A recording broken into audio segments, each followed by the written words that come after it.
तो दोस्तों, movie explain series के आज के एपिसोड में हम बात करने वाले हैं कैप्टन अमेरिका सिविल वॉर की।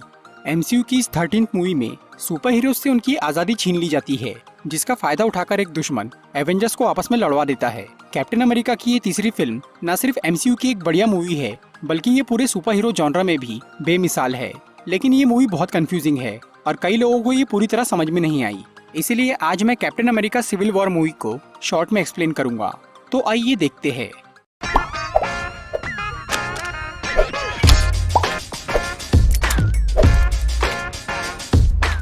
इस मूवी की story Avengers Age of Ultron के बाद की है।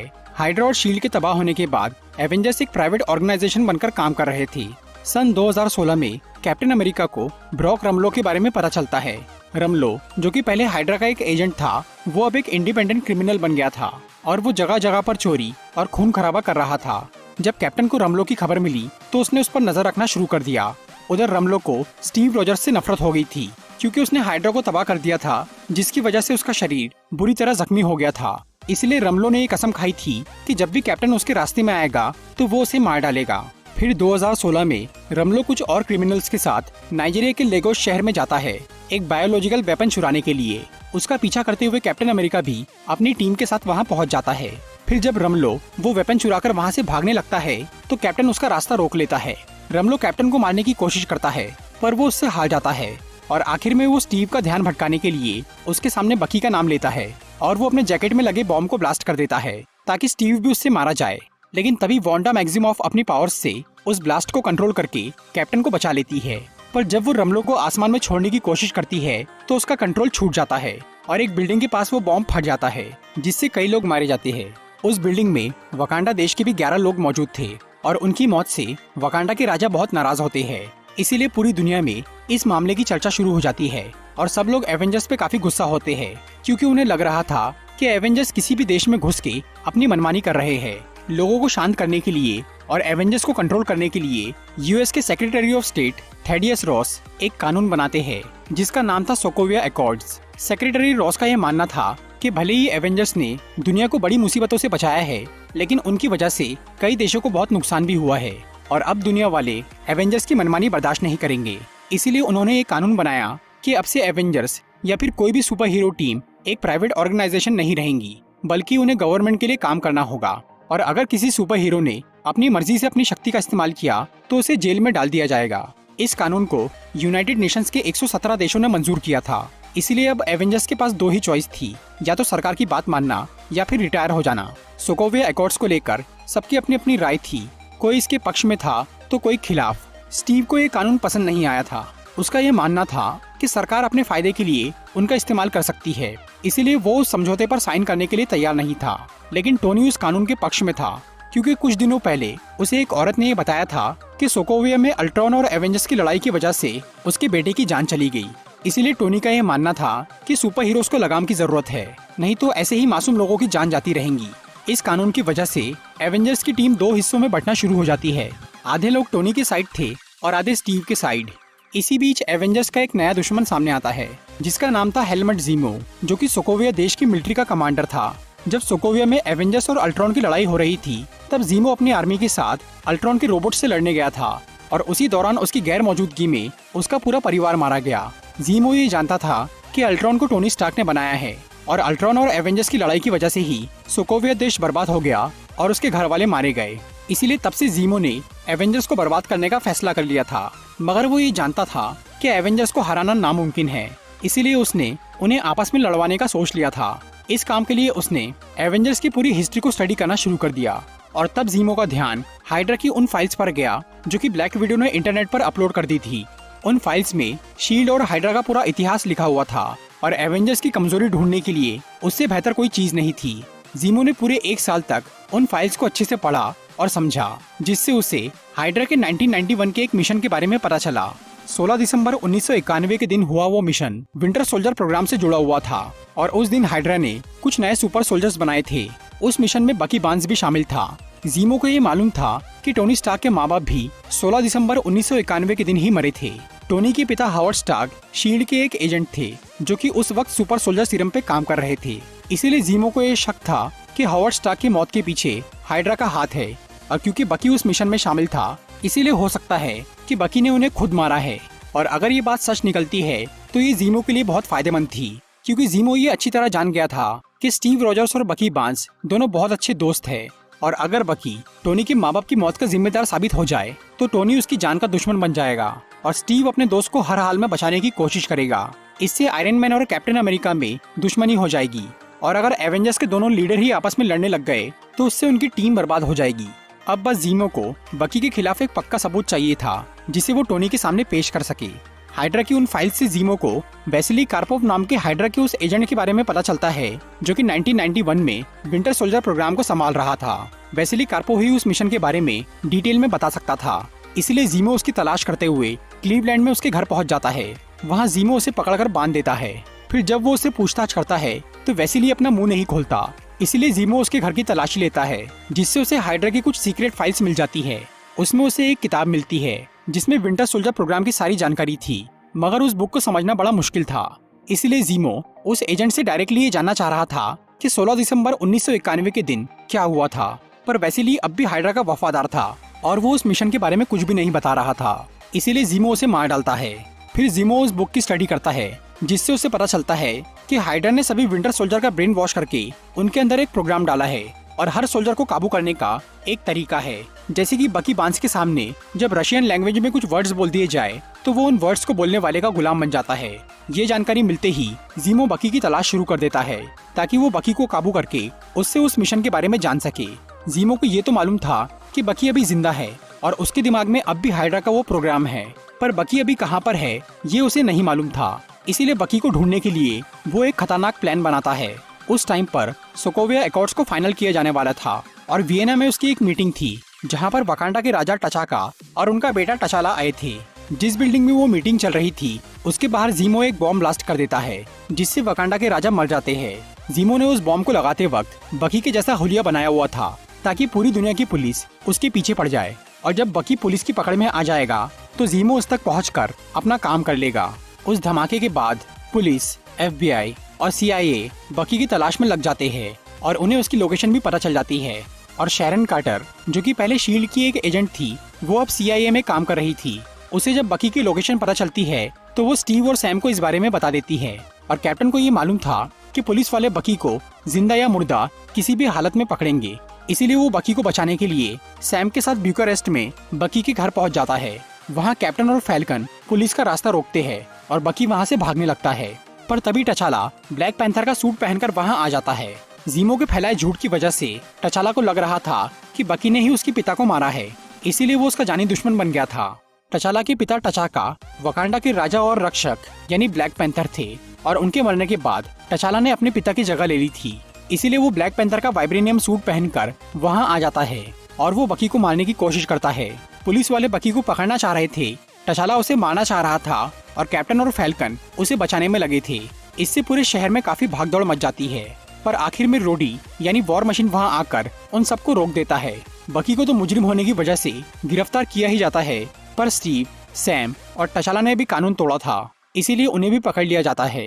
फिर उन चारों को बर्लिन के एक पुलिस हेडक्वार्टर में ले जाया जाता है, जहाँ पर स्टीव, सैम और टचाला से उनका सूट और हथियार छीन लिए जाते हैं। वहाँ पर टोनी और नताशा भी आए थे और वो स्टीव को ये समझाने की कोशिश कर रहे थे कि वो भी समझौते पर साइन कर दे, पर स्टीव और सैम दोनों ही इसके लिए तैयार नहीं थे। दूसरी तरफ जीमो का बकी को पकड़वाने का प्लान कामयाब हो गया था। अब उसे किसी तरह उस तक पहुंचना था। उधर बकी के गिरफ्तार होते ही बर्लिन पुलिस ने उसके दिमाग की जांच करने के लिए एक साइकेट्रिस्ट को बुलाया था, और ये बात जैसे ही जीमो को पता चली तो उसने उस साइकेट्रिस्ट से मिलके उसे किडनैप कर लिया। फिर जीमो ने उस डॉक्टर को मार के उसकी पहचान चुरा ली और खुद उसकी जगह बकी से मिलने चला गया। हालांकि बकी और साइकेट्रिस्ट की मीटिंग तो अकेले में होने वाली थी, पर जीमो ये जानता था कि उसके चारों ओर कैमरास लगे होंगे, जिसकी वजह से वो बकी से अपनी असली पूछताछ नहीं कर पाएगा। इसलिए उसने उस हेडक्वार्टर में जाने से पहले एक इलेक्ट्रॉनिक बॉम्ब को शहर के पावर स्टेशन पर भिजवा दिया था, ताकि उससे पूरे शहर की लाइट चली जाए और उस पुलिस हेडक्वार्टर के कैमरा बंद हो जाए। फिर जब जीमो बकी से मिलने जाता है तो वो पहले उससे नॉर्मल बातें करता है, और जैसे ही उसका वो बॉम्ब डिलीवर होता है और वहाँ की लाइट चली जाती है, तब जीमो विंटर सोल्जर प्रोग्राम की वो बुक निकाल के बकी को काबू करने वाले उन वर्ड्स को बोलना शुरू करता है। बकी को ये मालूम था कि जो भी उसे काबू करता है वो अक्सर उससे गलत काम करवाता है, इसलिए जैसे ही जीमो उन वर्ड्स को बोलने लगता है तो बकी उस चेम्बर को तोड़ के बाहर आने की कोशिश करता है ताकि वो उसके काबू में ना आ पाए। पर उसके बाहर निकले तक जीमो ने अपना काम पूरा कर दिया था, इसीलिए अब बकी उसके कंट्रोल में आ गया था। फिर जीमो उससे 16 दिसंबर 1991 के मिशन के बारे में पूछता है और तब बकी उसे बताता है कि उस दिन हाइड्रा ने उसे हावर्ड स्टार्क का बनाया हुआ सुपर सोल्जर सीरम चुराने भेजा था और वो सीरम चुराने के बाद उसने हावर्ड और उसकी बीवी मारिया को मार दिया था। फिर हाइड्रा ने उस सीरम से अपने 5 हथियारों को सुपर सोल्जर बनाया। वो पांचों लोग बकी से भी ज्यादा पावरफुल सुपर सोल्जर बन गए थे, लेकिन सीरम के साइड इफेक्ट की वजह से वो हाइड्रा के कंट्रोल में नहीं आ पा रहे थे। इसीलिए हाइड्रा ने उन्हें बर्फ में जमा दिया, इस उम्मीद से कि वो उन्हें किसी दिन काबू कर पाए। लेकिन फिर हाइड्रा ने उन विंटर सोल्जर्स को कभी बर्फ से बाहर निकाला ही नहीं और वो आज तक हाइड्रा के उस बेस में जिंदा लाश की तरह पड़े हुए हैं। जीमो बकी से ये जान लेता है कि हाइड्रा का वो बेस कौन सी जगह पर है जहाँ वो विंटर सोल्जर्स मौजूद है, क्योंकि वहीं पर उसे वो सबूत मिल सकता था कि बकी ने ही टोनी स्टार्क के माँ बाप को मारा है। इसके अलावा जीमो को खास शक्ति वाले लोग जैसे कि सुपर हीरोज या फिर सुपर सोल्जर्स से नफरत थी, क्योंकि वो उन्हें दुनिया के लिए खतरा मानता था। इसीलिए जीमो हाइड्रा के उन सभी विंटर सोल्जर्स को मारने का फैसला कर लेता है। बकी से पूछताछ करने के बाद जीमो उसे बोलता है कि वो उस हेडक्वार्टर के सभी लोगों को मार के वहाँ से भाग जाए ताकि सबको ये लगे कि बकी ने ही वो बॉम्ब ब्लास्ट किया था, इसीलिए वो वहाँ से भाग गया। फिर कैप्टन और फैल्कन जीमो के पास पहुँच जाते हैं और तब बकी उन दोनों को मारना शुरू करता है और उतनी देर में जीमो वहाँ से भाग जाता है। फिर बकी भी सबसे लड़के एक हेलीकॉप्टर से वहाँ से भागने की कोशिश करता है, पर स्टीव उसे रोक लेता है और वो दोनों उस हेलीकॉप्टर के साथ एक नदी में गिर जाते हैं, जिससे बकी बेहोश हो जाता है। और तब स्टीव और सैम उसे पकड़ लेते हैं और वो एक मशीन में बकी के लोहे का हाथ फंसा देते हैं ताकि वो उन्हें मार ना पाए। फिर जब बकी होश में आता है तो उसकी याददाश्त भी वापस आ जाती है और वो स्टीव और सैम को बताता है कि वो डॉक्टर यानी जीमो उससे ये जानना चाह रहा था कि बाकी की विंटर सोल्जर्स कहाँ पर है। बकी, सैम और स्टीव को ये नहीं मालूम था कि जीमो का असली प्लान क्या है, इसीलिए वो ये मान लेते हैं कि जीमो उन विंटर सोल्जर्स के जरिए आतंक फैलाना चाहता है। इसीलिए वो तीनों साइबेरिया में हाइड्रा के उस अड्डे पर जाने का फैसला करते हैं ताकि वो जीमो और उन सोल्जर्स को रोक सके। पर उन्हें ये डर था कि वो तीनों उन विंटर सोल्जर्स का मुकाबला नहीं कर पाएंगे, इसीलिए वो कुछ और हीरोज को भी अपने साथ वहाँ ले जाने का सोचते हैं। फिर स्टीव और सैम उन एवेंजर्स को अपने साथ शामिल करते हैं जो कि सोकोविया एकॉर्ड्स के पक्ष में नहीं थे, क्योंकि जो लोग उस कानून का पालन कर रहे हैं वो तो उनका साथ नहीं दे पाएंगे। सबसे पहले स्टीव क्लिंट बार्टन यानी हॉकाई से बात करता है। हालांकि हॉकाई ने रिटायरमेंट ले लिया था, लेकिन फिर भी वो कैप्टन की मदद करने के लिए तैयार हो जाता है। इसके बाद हॉकाई एवेंजर्स के हेडक्वार्टर में जाता है। वहाँ पर टोनी ने वांडा को कैद करके रखा था ताकि उसकी शक्ति की वजह से किसी और की जान न जाए, और विजन वहाँ उसकी देखरेख कर रहा था। फिर क्लिंट वहाँ आता है और वो विजन का ध्यान भटकाकर वांडा को वहाँ से निकालने की कोशिश करता है, पर फिर विजन उसे रोक लेता है। लेकिन वांडा अपनी शक्ति से विजन को हरा देती है और वो दोनों वहाँ से निकल जाते हैं। स्टीव और सैम को अपनी टीम के लिए एक और मेंबर की जरूरत थी और तब सैम को स्कॉट लैंग यानी एंटमैन की याद आती है, जिससे वो कुछ महीनों पहले मिला था। स्कॉट भी उनकी टीम में शामिल हो जाता है। टीम तो अब बन गई थी, लेकिन अभी तक स्टीव और सैम के हथियार बर्लिन पुलिस के पास थे। इसीलिए शैरन कार्टर, जो कि स्टीव के साइड थी, वो चोरी से उनके हथियार लाकर उन्हें दे देती है। इस वजह से शैरन भी एक अपराधी बन जाती है और उसे पुलिस से बच के भागना पड़ता है। फिर कैप्टन अपनी टीम के साथ साइबेरिया जाने के लिए तैयार हो जाता है। उधर पुलिस और टोनी को ये पता चल गया था कि स्टीव ने कुछ हीरोज के साथ एक टीम बनाई है। उन्हें ये लग रहा था कि स्टीव बकी को बचाने के लिए ये सब कर रहा है, इसलिए सेक्रेटरी रॉस कैप्टन और उसके साथियों को पकड़ने के लिए आर्मी भेजने का सोचते हैं। लेकिन टोनी उनसे परमिशन मांग के खुद वहाँ जाने का फैसला करता है, पर उनकी टीम में भी कम लोग थे, इसीलिए नताशा टचाला को अपने साथ आने को बोलती है और टोनी न्यूयॉर्क के एक लड़के पीटर पार्कर से मिलने जाता है, जिसे कुछ महीनों पहले एक स्पाइडर ने काटा था, जिससे उसके अंदर स्पाइडर जैसी पावर्स आ गई थी और वो बन गया था स्पाइडरमैन। पीटर अपनी पावर्स से लोगों की मदद कर रहा था और टोनी कई दिनों से उस पर नजर रख रहा था। फिर टोनी पीटर को अपने मिशन के बारे में बताता है और वो पीटर को अपने साथ आने बोलता है, जिसके लिए वो तैयार हो जाता है। इसके बाद टोनी पीटर को अपने साथ बर्लिन लेकर जाता है और वहाँ वो उसे एक एडवांस स्पाइडरमैन सूट देता है। उधर स्टीव अपनी टीम के साथ एक हेलीकॉप्टर से साइबेरिया जाने के लिए निकल रहा था। तभी टोनी अपनी टीम के साथ वहाँ आ जाता है और वो स्टीव का हेलीकॉप्टर खराब कर देता है।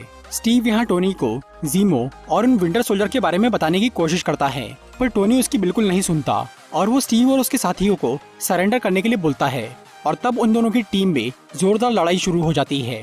स्टीव का हेलीकॉप्टर खराब हो गया था, इसीलिए वो टोनी और उसके साथियों का क्वीन जेट लेकर वहाँ से भागने का फैसला करता है, पर उनकी लड़ाई रुकने का नाम नहीं ले रही थी। और उनका वहाँ से निकलना बहुत मुश्किल हो गया था। इसलिए कैप्टन के सभी साथी ये तय करते हैं कि वो टोनी की टीम को उलझा के रखेंगे ताकि स्टीव और बकी साइबेरिया पहुंच जाए।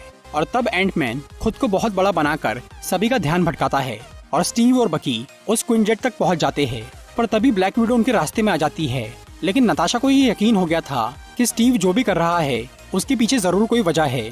इसीलिए वो टचाला को रोक के स्टीव और बकी को वहाँ से जाने देती है। फिर टोनी और रोडी उस जेट का पीछा करने लगते हैं, पर सैम उन्हें आगे बढ़ने से रोक रहा था। इसीलिए विजन सैम पे अपनी लेजर बीम से हमला करता है, पर गलती से वो लेजर रोडी के सूट पर लग जाती है, जिससे उसका सूट खराब हो जाता है और वो नीचे गिर जाता है। इससे उसकी आधी बॉडी पैरालाइज हो जाती है। फिर पुलिस वाले कैप्टन के बचे हुए साथी यानी सैम, वांडा, क्लिंट और स्कॉट को गिरफ्तार कर लेते हैं और उन्हें राफ्ट नाम की एक अंडर वाटर जेल में कैद कर दिया जाता है। और क्योंकि नताशा ने भी स्टीव को भगाकर कानून तोड़ा था, इसीलिए पुलिस उसे भी गिरफ्तार करने वाली होती है, लेकिन नताशा पुलिस से बच के भाग जाती है। दूसरी तरफ जीमो साइबेरिया पहुंच गया था और उसे ये खबर मिल गई थी कि स्टीव और बकी बर्लिन से भाग गए हैं। जीमो को ये मालूम था कि वो दोनों साइबेरिया आने वाले हैं, पर वो चाहता था कि बाकी के एवेंजर्स भी वहाँ पहुँच जाए ताकि वो सबके सामने बकी के सच का खुलासा कर सके। इसीलिए वो बर्लिन की उस होटल में कॉल करता है जहाँ उसने डॉक्टर ब्रूसार्ड यानी उस असली साइकेट्रिस्ट की लाश छुपाई थी, ताकि जब होटल वाले उस कमरे में जाए तो उन्हें डॉक्टर ब्रूसार्ड की लाश मिल जाए और ये खबर पूरे शहर में फैल जाए। फिर जब पुलिस उस लाश की जांच करती है तो उन्हें पता चलता है कि वो असली डॉक्टर ब्रूसार्ड है, जो कि बकी से पूछताछ करने वाला था। उस होटल में पुलिस को एक नकली चेहरा भी मिलता है जो कि बकी के चेहरे की नकल था।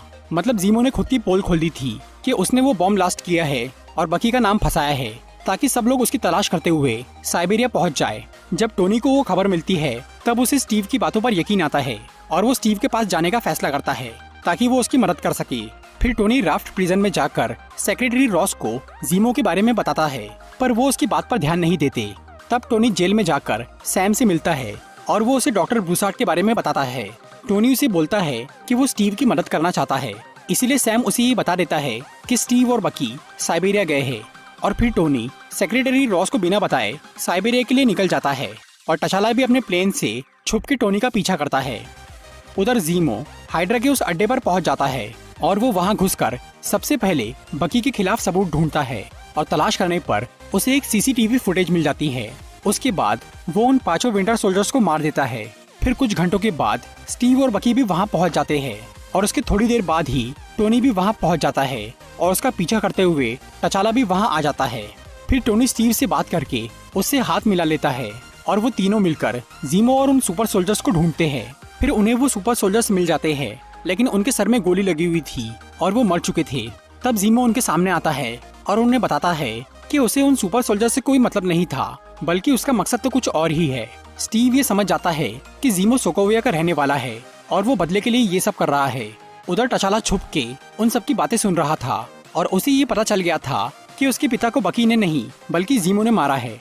फिर जीमो उन तीनों को वो वीडियो रिकॉर्डिंग दिखाता है जिसमें बकी ने टोनी के माँ बाप को मारा था। ये देखकर टोनी को बहुत गुस्सा आता है और वो स्टीव से पूछता है कि क्या वो इस बारे में जानता था। पहले तो स्टीव इससे इनकार करता है, लेकिन बाद में वो हाँ बोल देता है। स्टीव को 2 साल पहले ही ये राज पता चल गया था कि बकी ने ही हावर्ड स्टार्क और उसकी बीवी को मारा है, पर उसने अपने दोस्त को बचाने के लिए टोनी से ये बात छुपाई थी। और अब टोनी को ये मालूम पड़ते ही वो स्टीव पे भी बहुत गुस्सा होता है और वो बकी की जान लेने पर तुल जाता है। स्टीव टोनी को ये बोलता है कि बकी ने उसके माँ बाप को अपनी मर्जी से नहीं मारा, बल्कि वो तो हाइड्रा के कंट्रोल में था। पर टोनी फिर भी बकी से बदला लेना चाहता था और स्टीव हर हाल में बकी को बचाना चाहता था। इस वजह से टोनी स्टीव से भी दुश्मनी ले लेता है और वो उन दोनों से लड़ता है। फिर उन तीनों में बहुत खतरनाक लड़ाई होती है और जब टोनी नहीं रुकता तो बकी उसके सूट के आर्क रिएक्टर को तोड़ने की कोशिश करता है, पर टोनी अपने आर्क रिएक्टर से फायर करके बकी के लोहे के हाथ को तबाह कर देता है। फिर वो बकी को मारने ही वाला होता है कि तभी स्टीव टोनी पे हमला करके अपनी शील्ड से उसका रिएक्टर तोड़ देता है, जिससे उसका सूट खराब हो जाता है। फिर वो बकी के साथ वहाँ से जाने लगता है तो टोनी उसे बोलता है कि वो शील्ड उसके पिता ने बनाई थी और स्टीव उसके लायक नहीं है, इसलिए स्टीव वो शील्ड वहीं छोड़कर वहाँ से निकल जाता है और टोनी वो शील्ड अपने पास रख लेता है। दूसरी तरफ जीमो इस बात से बहुत खुश था कि उसने अपना मिशन पूरा कर लिया, मतलब उसने एवेंजर्स के दोनों लीडर्स को लड़वाकर उनकी टीम को तोड़ दिया। तभी टचाला वहाँ आता है तो जीमो उसे अपने परिवार की मौत के बारे में बताता है। जीमो का मकसद अब पूरा हो चुका था, इसीलिए वो सुसाइड करने की कोशिश करता है, पर टचाला उसे रोक लेता है। टचाला को ये बात समझ में आ गई थी कि बदले की आग इंसान को अंधा कर देती है, इसीलिए वो जीमो को मारने की बजाय उसे कानून के हवाले कर देता है। फिर कुछ टाइम बाद स्टीव उस ड्राफ्ट प्रिजन में जाता है और वो वहाँ के गार्ड से लड़के अपने सभी दोस्तों को जेल से बाहर निकाल लेता है और वो सभी लोग फरार हो जाते हैं। दूसरी तरफ टोनी रोडी के पैरों के लिए एक मशीन बनाता है ताकि वो चल सके, क्योंकि उसके पैर पैरालाइज हो गए थे। तभी टोनी को एक पार्सल मिलता है जो कि स्टीव ने उसे भेजा था। उसमें एक लेटर भी था जिसमें स्टीव ने टोनी से माफी मांगी थी, क्योंकि उसने टोनी के माँ बाप का सच उससे छुपाया था और कानून तोड़ा था। उस लेटर में स्टीव ये भी लिखता है कि जब भी टोनी को उसकी जरूरत होगी तो वो अपने दोस्तों के साथ हाजिर हो जाएगा। इसलिए स्टीव ने उस पार्सल में एक फोन भेजा था जिसमें स्टीव का नंबर सेव था, ताकि वक्त आने पर टोनी उसे कांटेक्ट कर सके। मूवी के मिड क्रेडिट सीन में हमें स्टीव और बकी वकांडा में नजर आते हैं। ब्लैक पैंथर यानी टचाला ये समझ गया था कि बकी ने कोई गलत काम नहीं किया है, बल्कि वो तो बुरे हालत का शिकार हुआ है। इसीलिए वो उसकी मदद करता है और उसे अपने देश में रहने की इजाजत देता है ताकि अमेरिका की पुलिस उसे पकड़ ना पाए। और वकांडा के साइंटिस्ट अपनी खास टेक्नोलॉजी से बकी के दिमाग का इलाज करना शुरू करते हैं, मतलब उसके दिमाग से हाइड्रा के प्रोग्राम को निकालना शुरू करते हैं। और बकी ये फैसला करता है कि जब तक उसके अंदर से वो प्रोग्राम निकल नहीं जाता तब तक उसे क्रायोजेनिक स्लीप यानी बर्फ में जमा कर रखा जाए ताकि वो किसी को नुकसान ना पहुंचा सके। मूवी के पोस्ट क्रेडिट सीन में हमें पीटर पार्कर अपने घर में दिखता है। टोनी स्टार्क ने पीटर के लिए जो स्पाइडरमैन सूट बनाया था वो उसने उसे हमेशा के लिए दे दिया था ताकि पीटर उससे सबकी मदद कर सके। और अब पीटर उस नए सूट के फीचर्स को एक्सप्लोर कर रहा था। तो दोस्तों ये थी Captain America Civil War movie की एक्सप्लेनेशन वीडियो। अगर आपको ये वीडियो अच्छी लगी हो तो इसे लाइक और शेयर जरूर करिए, और ऐसी इंटरेस्टिंग वीडियोस देखने के लिए सब्सक्राइब कीजिए हमारा चैनल और इस बेल को दबाइए ताकि आपको हमारी वीडियोस सही टाइम पर मिल सके। I'm walking alone, the streets are empty. The only thing I can see is my own silhouette. I'm getting stronger, step by step. The clock is ticking, but there's no time for me.